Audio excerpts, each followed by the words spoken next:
Fala pessoal, estou aqui preparando essa live bem caseira que a gente está nesse momento de confinamento. Vamos aguardar aí a turma chegar. Daqui a pouco a gente começa a bater um papo sobre os impactos, né? Como é que a economia vai estar para as pequenas empresas quando a gente começar a colocar o pé fora desse momento de quarentena. Vai ser um trabalho enorme, vai ser na verdade, um esforço coletivo, né? Eu acho que esse momento vai nos deixar algumas lições importantes e que a gente vai ter que aprender a conviver coletivamente, a cooperar, a ser menos individualista. Então a gente vai ter, fala Gilson, vai ter que fazer alguns ajustes nas nossas vidas e nos negócios, principalmente, porque por mais que a gente não, por mais que a gente tente separar os nossos negócios de nossa vida cotidiana, no fundo, e no mundo de hoje a gente vai ter muito impacto no nosso trabalho, no nosso dia a dia como pessoa mesmo, né? Então não dá para separar, principalmente quem está no pequeno negócio. Então os pequenos empresários, os microempresários, que fazem 99% da nossa economia. Então só para você ter ideia do número de empresas no Brasil, 99%, um pouquinho mais, são micro e pequenos, né? Então isso dá um impacto enorme e esse pessoal todinho contribui para o crescimento do país, mas vai ser a parte mais afetada nesse período que a gente está vivendo, nessa situação complicada que a gente está passando aqui no país e no mundo, né? Na verdade, a gente tem... Hoje eu estava conversando com um ex-orientando meu que está em Oslo, na universidade lá, trabalhando como pesquisador, e ele está em casa também. Então, Noruega também está em quarentena. E vários países do mundo estão em quarentena para poder reduzir aquela famosa curva de contágio que todo mundo já teve a visão, já teve contato com ela nos últimos dias, né? Então, a mensagem que eu quero trabalhar bem aqui, mais do que a economia, é mostrar que a gente vai ter que mudar, a gente vai ter que, nesse momento de comoção, a gente vai ter que revisar nossas perspectivas e a gente vai ter que repensar muita coisa do que a gente faz, né? Uma das coisas mais claramente afetadas é a forma de trabalhar. Então hoje também eu estava lendo já outro posicionamento aqui, por exemplo, os coworkings, como é que vão ficar? Porque agora todo mundo pode trabalhar em casa e fazer videoconferência, né? Será que os coworkings vão ser necessários ou os cafés bastam? Isso é uma questão importante. As empresas vão ter que também trabalhar em uma nova composição, uma nova forma de escritório, né? Eu imagino, então aí também é uma coisa que eu também estou estudando, que é a questão de ter perspectiva de futuro, olhar para frente, 10 anos e ver o que está acontecendo, é que por conta dessa mudança e das funcionalidades recém-descobertas por muitos sobre o trabalho em casa, o home office, as empresas elas precisam de comunidade, né? Então elas vão criar comunidade de outra forma que não escritório físico. Então eu imagino que nos próximos anos nós vamos ter aí também uma mudança na forma de operar das grandes empresas principalmente, não as pequenas, mas as grandes, elas vão modificar a forma de operar, e como isso vai acontecer baseado em home office e entregas à distância, com reuniões, eventos, para manter a chama, né, da cultura organizacional acesa. A gente vai ter que ter contato pessoal, olho no olho, mas aquelas sedes maravilhosas com escritórios, eu acho que isso daí, imagino, nos próximos 10 anos isso vai sofrer muito, vai mudar bastante a perspectiva. Então isso é uma das coisas que a gente vai mudar nesse momento, né? Daqui por diante as coisas não vão ser definitivamente como como estavam sendo até agora. Bom, pessoal, boa tarde aos que estão chegando aí, alunos, colegas, amigos. Valeu, pessoal. Obrigado por estarem por aqui. Sensei, Edgar Lucena, os. E o papo de hoje que eu quero deixar aqui para vocês é essa, qual o impacto da pequena na pequena empresa dessa crise, né, que a gente está vivendo. Então, eu vou começar a falar. Eu fiz um roteirozinho aqui, tá bem aqui do meu lado. Como professor, a gente termina tendo que estruturar para não falar demais, então tem que ter cuidado. Eu espero não ser também muito prolixo e vocês podem fazer perguntas. A Mel aqui já falou que realmente, eu não sei se a remuneração vai diminuir, né? O problema, o nosso problema aqui em termos, antes de entrar aqui no roteiro, o nosso problema no Brasil é o seguinte: a gente tem aí muita gente que não tem capacidade educacional, né, formação mesmo, para aguentar um baque desse. Então, esse é o nó, né? Esse é o ponto. Então, não é que a gente não tenha meios de sobreviver, né? O problema é que poucos têm esses meios, entendeu? E aí, quando você coloca na ponta do lápis, a gente não consegue mover a economia com meia dúzia ganhando tudo, né? Então, esse é o ponto, né? Os países da Europa, que mais ou menos tem uma distribuição melhor, você consegue deixar um funcionário em casa durante 2 meses, e eles têm a noção exata, porque passaram por vários problemas, tipo essa pandemia, várias guerras e tal. Então, sociologicamente, se a gente puder dizer assim, eles estão bem preparados para momentos de guerra, né? Então, eles construíram no pós-guerra, no pós-segunda guerra, toda uma estrutura, uma rede social que consegue sustentá-los, e eles são ricos. Eles são ricos, né? No Brasil, a gente tem uma renda, um PIB per capita, melhor dizendo, né? Se eu pegar tudo que produziu e dividir por toda a população, no Brasil a gente tem um PIB per capita aí de 8.500, 9 mil dólares, né? Na Europa está em torno de 45, 50. Nos Estados Unidos, 55, 60. Então, é uma disparidade grande, e essa disparidade faz com que haja um amortecimento do baque social que o Brasil, os países da América Latina, estão prestes a passar, né? Esse é o problema.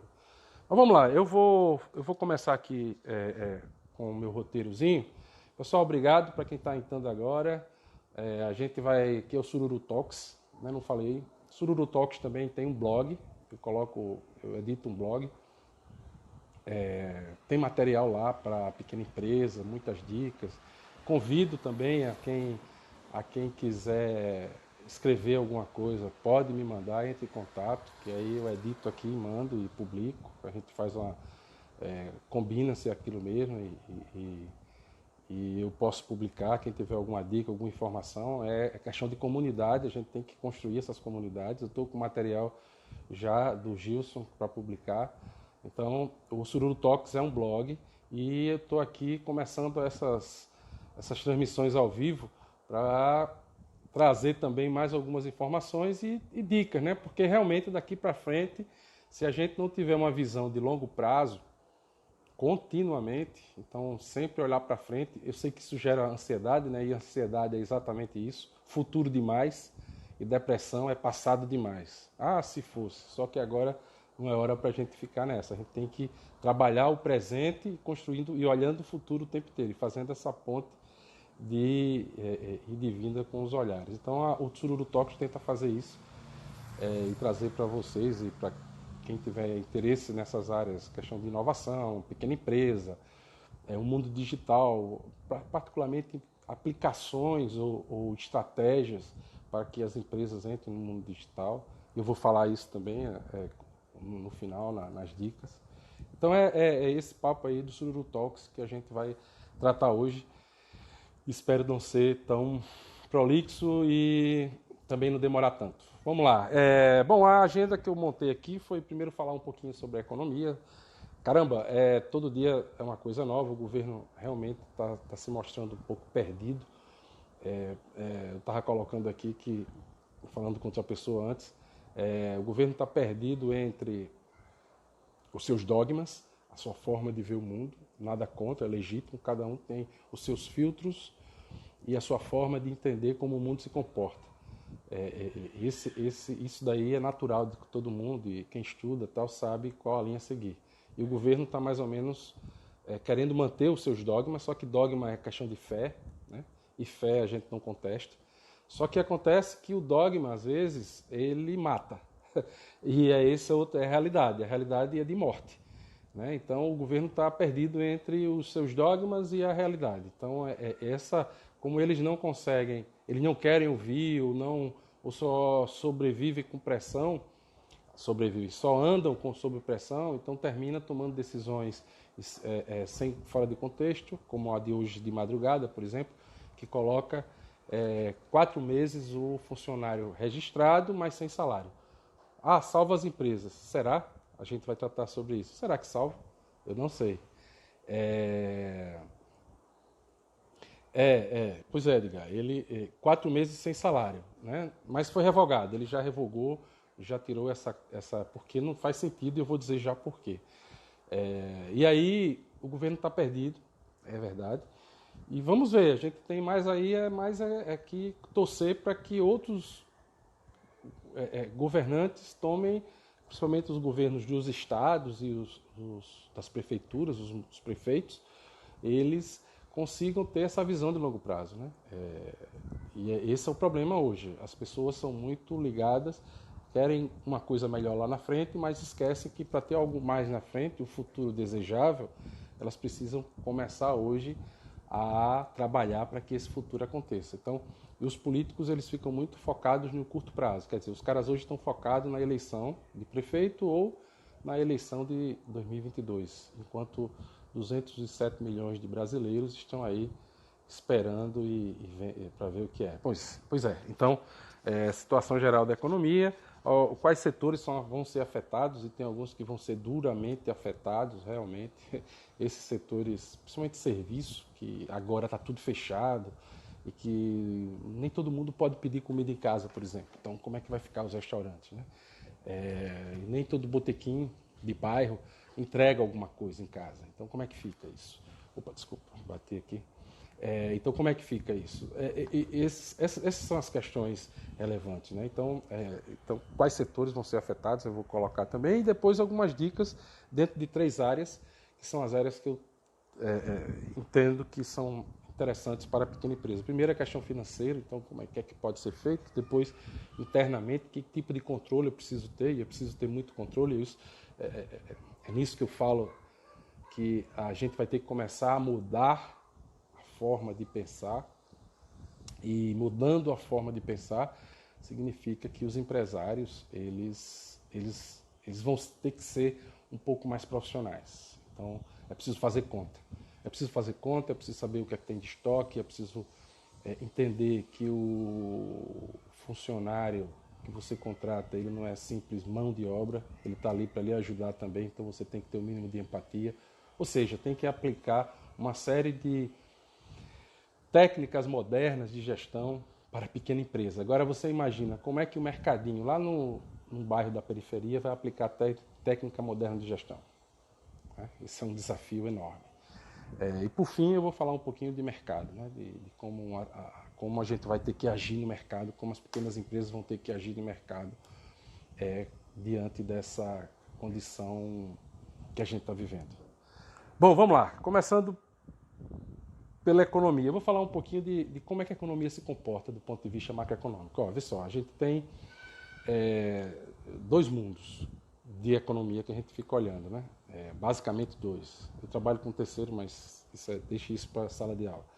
Dois mundos. Então, o mundo do Jornal Nacional, que eu costumo dizer, que é o mundo da macroeconomia, da taxa de juros, da taxa de desemprego, da inflação, tal. Isso é da macroeconomia, né?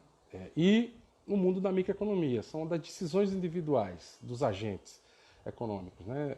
Aquele que vai para comprar uma casa, um carro, ou a empresa que vai investir, vai aumentar, comprar uma máquina, ampliar a loja, comprar mais produto para estocar, quer dizer, essas são decisões individuais. Eles conversam, esses mundos conversam.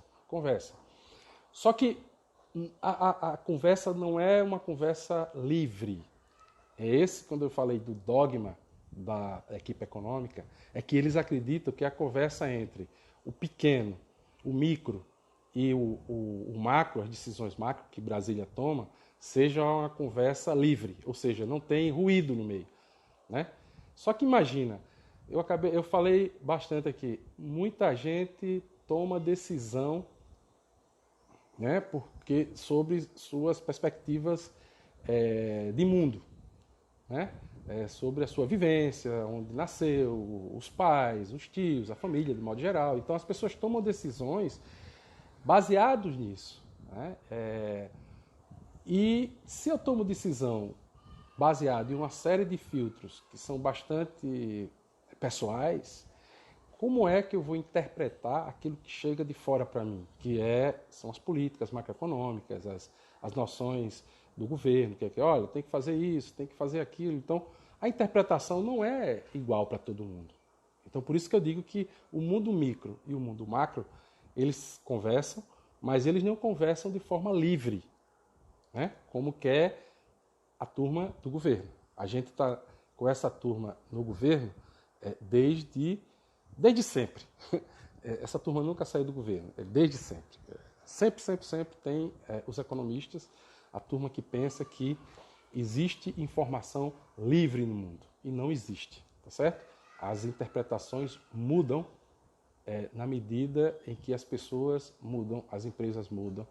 Então, a forma de filtrar, de processar a informação muda. Então, quando no micro você tem milhões de agentes pensando diferente, obviamente que a interpretação do que vem de uma informação como inflação, ou de taxa de juro, ou de desemprego, eles vão ser interpretadas de forma distinta por diversas pessoas, por diversas empresas. Bom, então como não tem, como eu assumo que não tem essa conversa tão limpa entre os agentes que tomam decisões econômicas, de compra, de investimento, de emprego, com quem pensa a política econômica lá em Brasília, então eu tenho que entender algumas mediações possíveis. Então não dá para misturar o tempo inteiro o micro com o macro.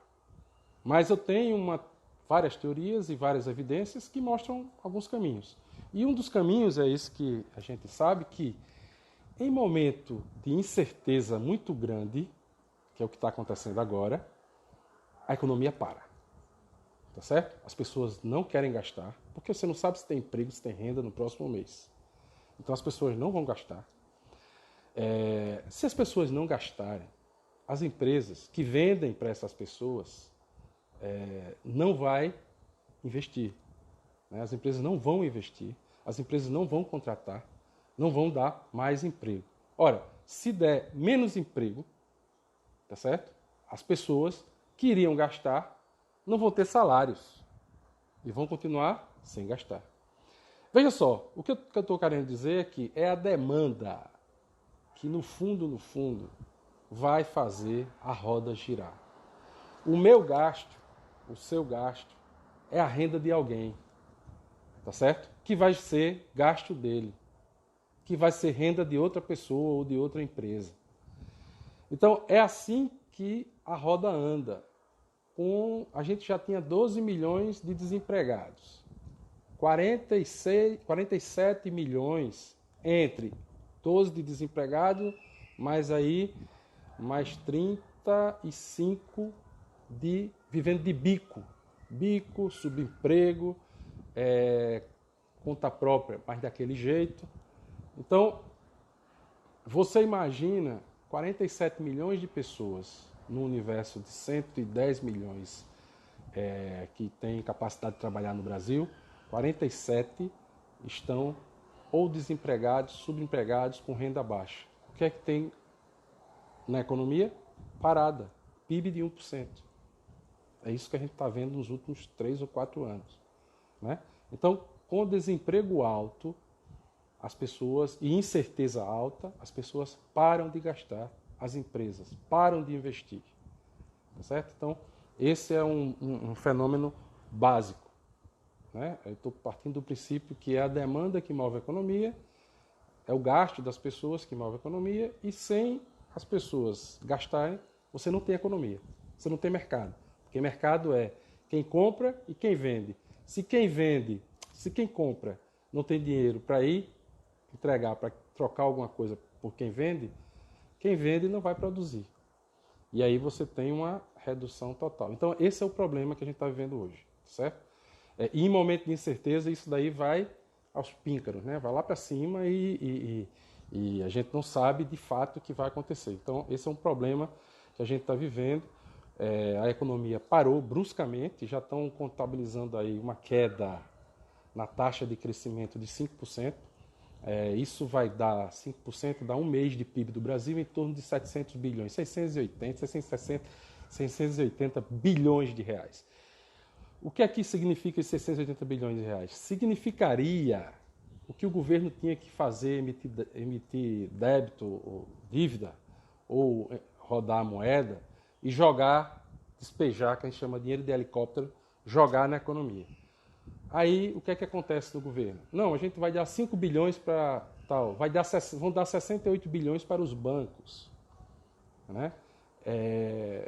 Ora, a gente está falando, os economistas, hoje de manhã eu estava ouvindo um economista do mercado financeiro, e ele falando que o BAC, a conta é um mês de PIB. Um mês de PIB, 660, 700 bilhões de reais. Então esse é o tamanho do buraco que tem que ser tapado. Esse negócio está assim, 5% a menos de crescimento. Ou seja, a gente vai crescer menos que o ano passado, 5%. Se a gente crescer ano passado, então a gente vai ser o que cresceu ano passado menos 4%, porque já cresceu. Então, 5% esse ano de queda. Então, vai ser um impacto grande, né? E vai ser...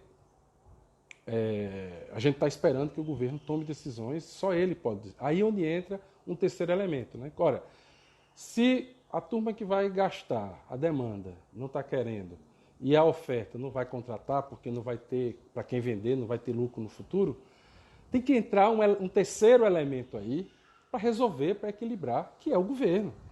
Não tem essa de menos Estado, né? Como a turma fica falando, às vezes a gente fica repetindo dogmas sem criticar. Né? Hoje está muito em voga o senso crítico, o pensamento crítico. Né? Estudar um pouquinho, ler, eu digo assim, menos WhatsApp.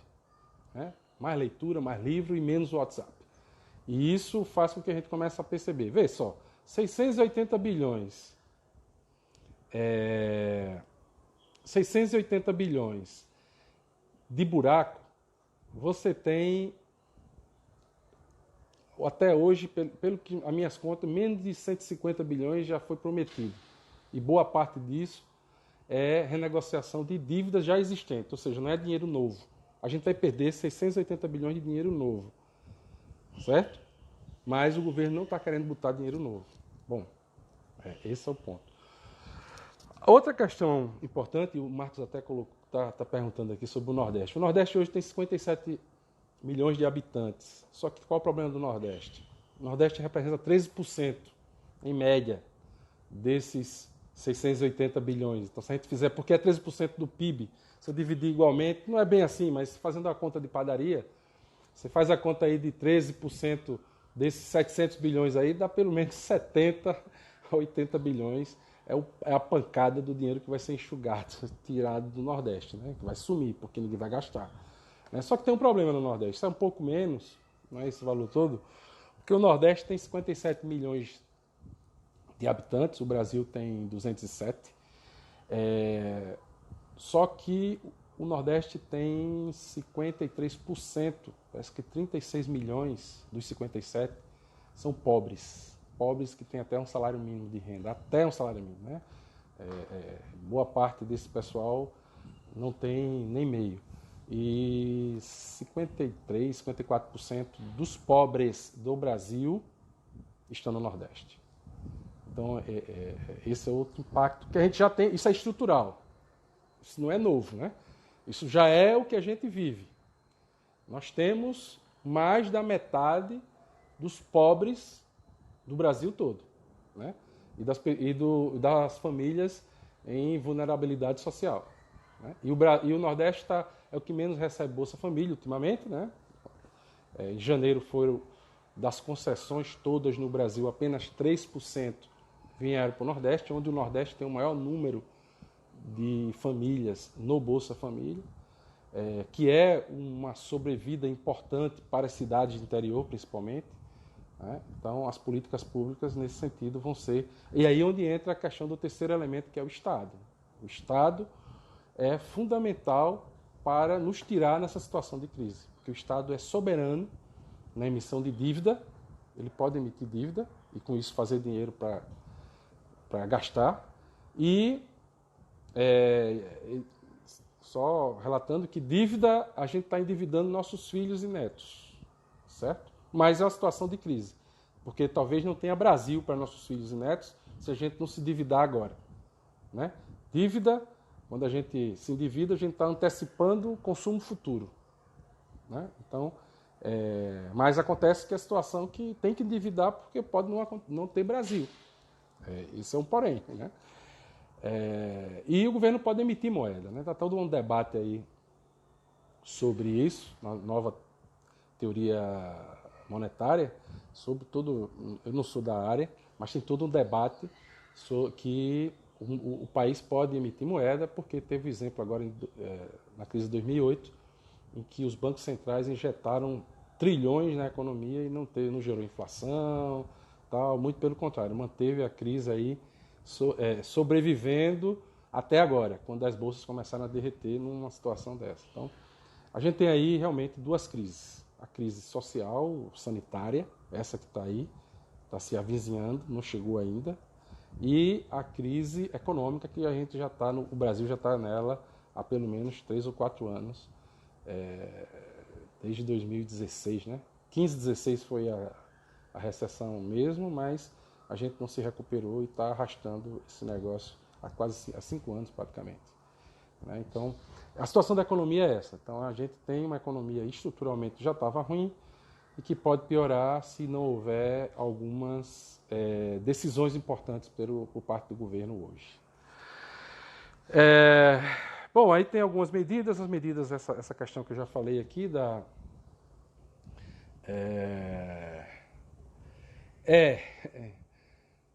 Não, o negócio vai ser complicado. Tony, a pancada vai ser enorme. Eu não sei 80 bi, essa é uma conta de padaria, né? Mas, na situação atual, qualquer tostão para o Nordeste vai fazer falta, muita, porque nós temos mais da metade, 57 milhões de pessoas e mais da metade dos pobres do Brasil. Então, isso dá 30 e poucos milhões de pobres. É pesado.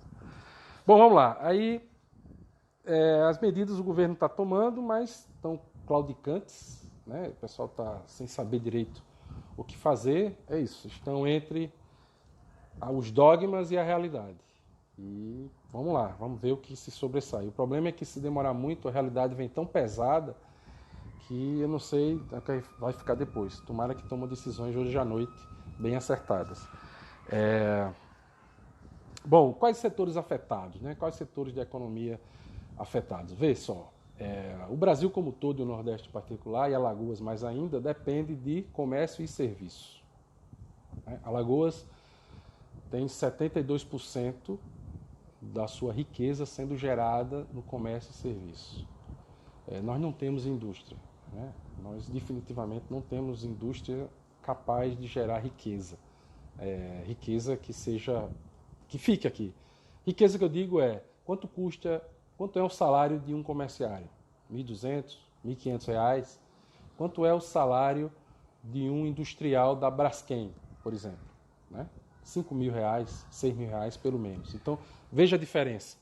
Então, essa diferença é que a gente chama de bons empregos. E nós não temos em número suficiente para gerar uma demanda forte localmente, né? Então, por isso que com R$ 1.500 vocês imaginam o que uma pessoa sobrevive hoje, né? Onde ela mora, o que é que ela consome, o que é que ela movimenta na economia. Tudo bem, no agregado é importante, mas quando você olha para alguns setores de comércio e serviço, esses setores vão sofrer bastante, principalmente se parte dessas próprias empresas de comércio e serviço começarem a demitir, né? E já está ruim o emprego. Se eles começarem a demitir, então o impacto vai ser grande. Então imagino eu que o setor de comércio e serviço diretamente impactado, a gente já está vendo com esse lockdown aí, todo mundo fechando as portas, o pessoal já está sentindo bastante, as lojas de shopping, supérfluos de modo geral, a gente vai ter impacto aí em serviços que não podem ser entregues em casa. Vai ser uma coisa nesse período complicado. Nos próximos 15, 20 dias, que a gente não sabe quanto vai durar essa quarentena, vai ser bastante complicado. Então, os setores de comércio e serviço vão ser os principais afetados. A indústria, a pequena indústria alagoana, pouca que existe, essa indústria realmente vai sofrer, porque a indústria pequena ela vende para muitos comércios locais que não vão comprar mais, certo? Então, como é que fica, né? A construção civil está forçando a barra. Por exemplo, aqui perto de casa tem prédios que estão o pessoal está construindo e hoje vieram trabalhar de boa, mas em breve vai ter lockdown de fato e esse pessoal não vem. Então a construção civil vai sentir, quer dizer, vão postergar período de entrega, tal, e como é que fica, né? Então, o fluxo de caixa dessas construtoras podem sentir, porque as pessoas não vão ter mais salários, por exemplo, profissionais liberais, que tem muito aqui, eles não vão ter todas as receitas, as rendas que tem mês a mês, né? Vai passar um período aí tendo um pouco menos. Como é que fica, né? As pessoas vão ter que ter prioridade. Se eles moram já no apartamento, ou numa casa, eles vão dar preferência em manter o que tem, de que está pagando prestação de algo que vai demorar para chegar, ou está fazendo por investimento e tal. Então, isso tudo vai ser afetado, né? A indústria, as pequenas, a construção civil, o comércio e serviço já está sendo, vocês estão vendo, está tudo fechado. O pessoal, nem todo mundo pode comprar por aplicativo, então a alimentação em casa vai ser prioritária. As pessoas vão ao supermercado, vão comprar em supermercado, vão fazer comida em casa, porque não vai dar para comprar por aplicativo o tempo inteiro, é caro, para muita gente é caro, né? Então isso vai ter um impacto nessas empresas. E eu deixei aqui um tópico, eu não falei, que é a questão da agricultura, né? Ao meu ponto de vista, o Nordeste como um todo, Alagoas em particular, a agricultura é fundamental. A gente tem que recuperar a agricultura, né? A gente tem que entender que nós não somos um estado industrial, mas temos áreas agriculturáveis e temos produção agrícola e temos condições, por exemplo, de aumentar a produção de alimentos para evitar a inflação de alimentos nesse momento e para frente, né? Então, isso que aí é o governo também, o governo local, o governo do estado, né? Com uma política agrícola responsável para favorecer o aumento de produção de alimentos locais, né? Em Alagoas, para ser distribuído aqui, e com isso gerar renda também, né?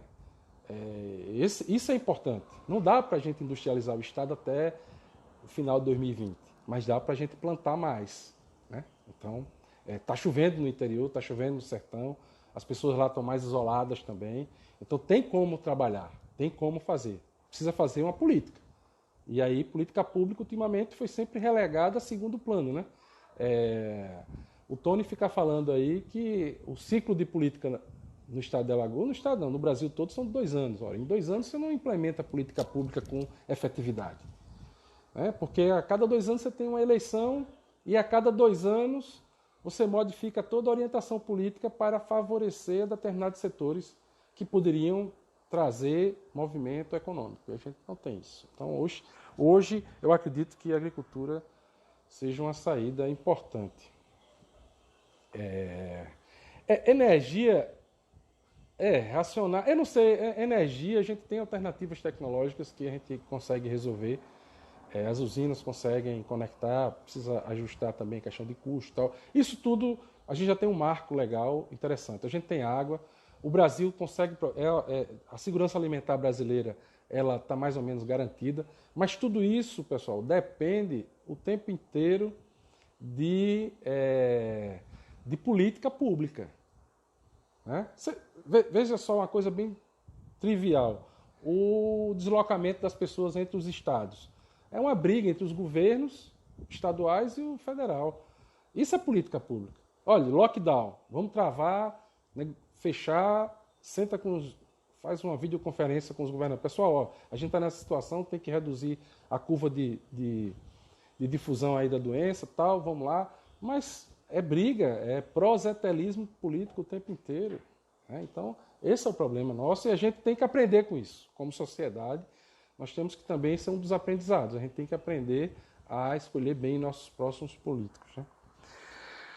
E por fim, aqui já encaminhando para o final, já tem meia hora aqui de conversa. Quais são as dicas aí para vocês passarem para os colegas, para as pessoas? Quais as dicas, né? A primeira dica é financeira, que é focada na revisão de dívidas. Veja o que se tem para pagar e renegocie prazos, renegocie juros. Né? O juro baixou, vai ter que baixar de alguma forma. E renegocie também seus recebíveis. Né? As empresas vão ter recebíveis e eles vão ter que olhar para quanto vai negociar esse recebível. Né? Verifique quem recebe muito por maquineta de cartão de crédito, faça comparativo de taxas, de desconto para antecipação. Então isso é fundamental, tem várias ofertas, os bancos vão entrar agora numa concorrência maior, porque muita gente vai antecipar. Então essas coisas todas vão ter que estar no radar do pequeno empresário.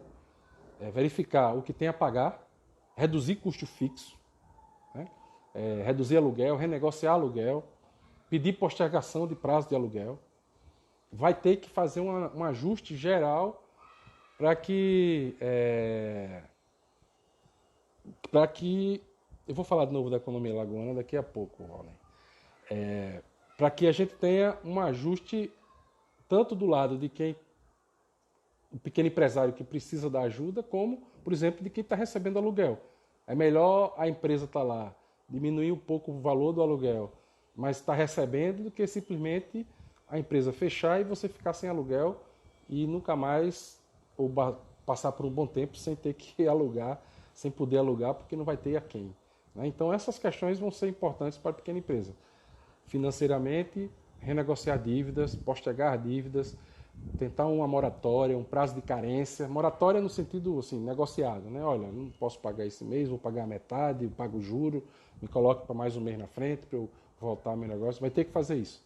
Porque senão vai entrar numa bola de neve de juros, entrar em cheque especial, crédito, ou rotativo cartão de crédito, ou tomar empréstimo bancário. Os empréstimos bancários, tem muitos bancos aproveitando essa situação e oferecendo mais limite de cheque especial, que é o mais caro que existe. Tem banco oferecendo mais limite de crédito, o CDC fácil. Todo empréstimo fácil, ele é mais caro. Então, tem que tomar esse cuidado. A não ser que você tenha previsão de receita, e a receita compense mais ou menos o juro, mas aí isso é negociação, você tem que negociar o tempo inteiro, né? Sempre com o seu gerente do banco e tal, mas é sempre essa negociação. A outra dica é a questão de controles internos. Ver estoque, né? Às vezes você tem um produto que está em estoque há muito tempo, então você pode fazer algum tipo de promoção, facilitar para o cliente, colocar para ele num preço melhor, sei lá, fazer alguma coisa que também modifique a condição do seu cliente, né? Que dê uma vantagem, que ele veja que você é parceiro, né?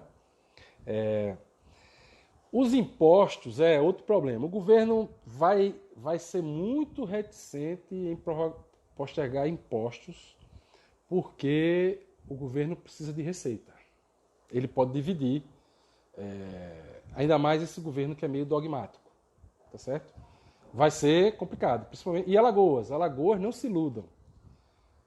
A questão dos impostos aqui é comandada por pessoas que também acreditam em alguns dogmas e, apesar de flexível, negociar e tal, mas eu não sei se vão postergar impostos. Tomara que sim, né? Mas quem tem mais força nesse momento são os governos, não as empresas. As pequenas, principalmente, menos ainda, né? Mas espero que façam, vamos esperar, né? Torcer para que saia alguma novidade. Então, controle externo, a questão de estoque, horas trabalhadas de funcionário, fazer um banco de horas, negociar com o pessoal, entender que funcionário não está ali para lhe prejudicar, ele está lhe ajudando. E tem que ter uma conversa franca, um pouco de empatia, entender. Eu sei que é difícil, até porque a gente tem um problema social, a nossa desigualdade força um constante atrito entre capital e trabalho, né? A gente sempre pensa, por menor que seja o empresário, se ele contrata alguém, o empregado sempre vai pensar que ele é o explorador. Às vezes o cara mora no mesmo bairro, né? O contratante, o empresário, o microempresário e o trabalhador. Mas o trabalhador, porque está trabalhando, ele sempre vai pensar que está sendo explorado. Então é hora de conversa franca, é hora de cooperação, né? É hora de pedir ajuda e ajudar. Então isso vai ser, essa mudança de mentalidade do brasileiro vai ser necessária agora nesse momento. E por fim a questão de mercado, né?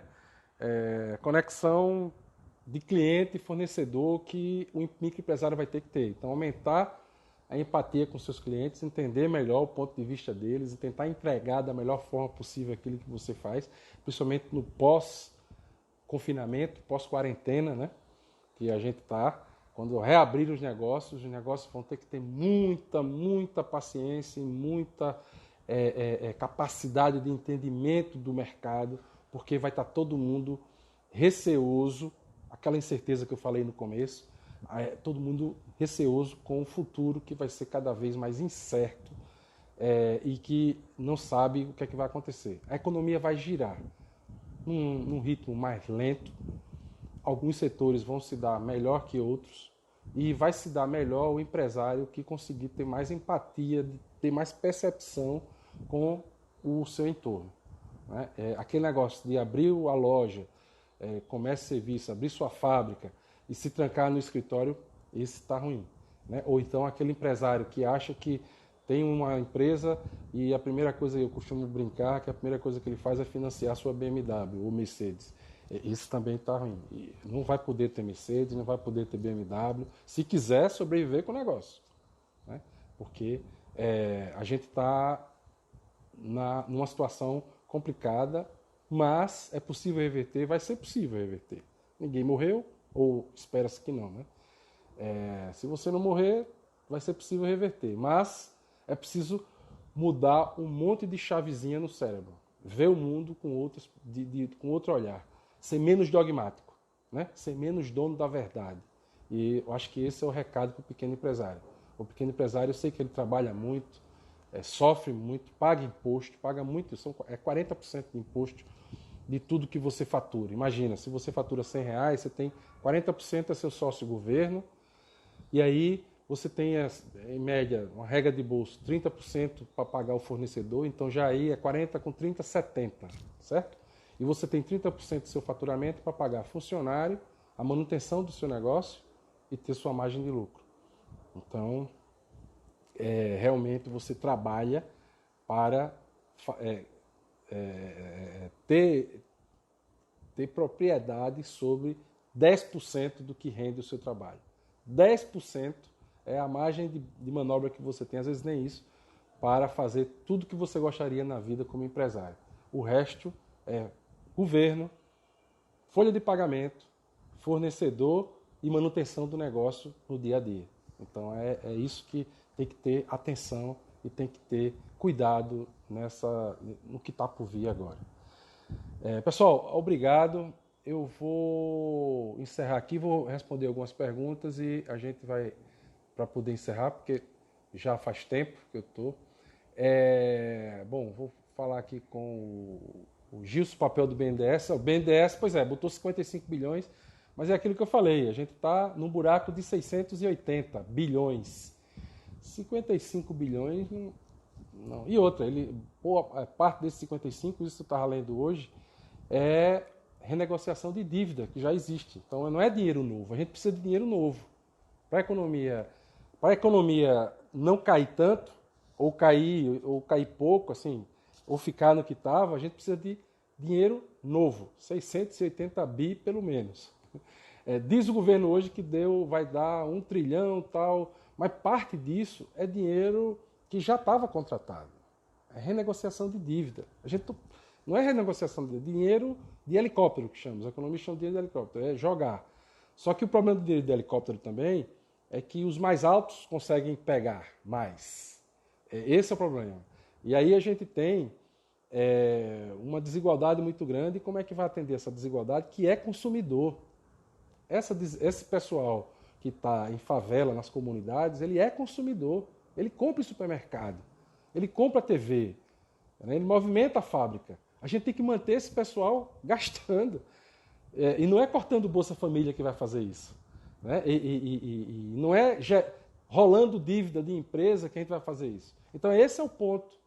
É a renda básica. Por exemplo, está rolando aí também uma petição sobre renda básica, R$1.000 para todo mundo que está no Cade Único. R$1.000, você tem uma bomba de gasto nos municípios do interior. Você consegue, aí com R$1.000, durante um ano, se o governo do estado tiver política bem ajustada, ele consegue dinamizar alguns polos de interior aqui, que mais nunca cai. Agora, tem que entender, tem que ter gente capacitada lá para fazer também, e tem que entender do métier. O problema é que a gente tem um ciclo de política de 2 anos, e aí é tudo que vocês já sabem. Pois é, então, pessoal, valeu, Seton. Chegou agora, também estava com a turma.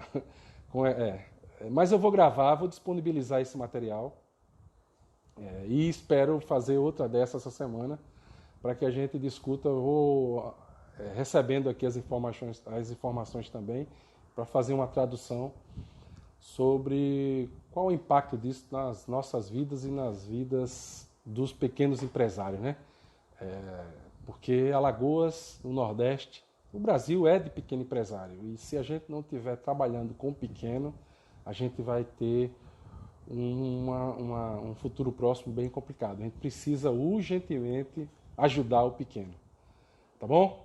Beleza? Obrigado. Renda básica, pois é, Suetônia, a renda básica é uma das soluções. Falou, pessoal, obrigado, não vou me alongar mais.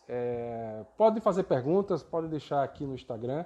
Vão no Sururu Talks, veja os posts que tem lá, tem texto à vontade. Farei outra transmissão ao vivo dessa, e para traduzir um pouquinho. E a gente se encontra, também tenho no LinkedIn, estou lá, publicando, postando, comentando.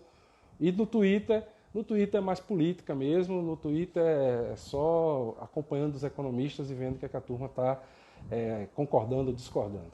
Mas é isso. Até a próxima. Muito obrigado a vocês que estão aqui e espero em breve estar com todo mundo de novo. Vou anunciar a próxima transmissão e a gente conversa novamente por aqui. Valeu, brigadão, até mais.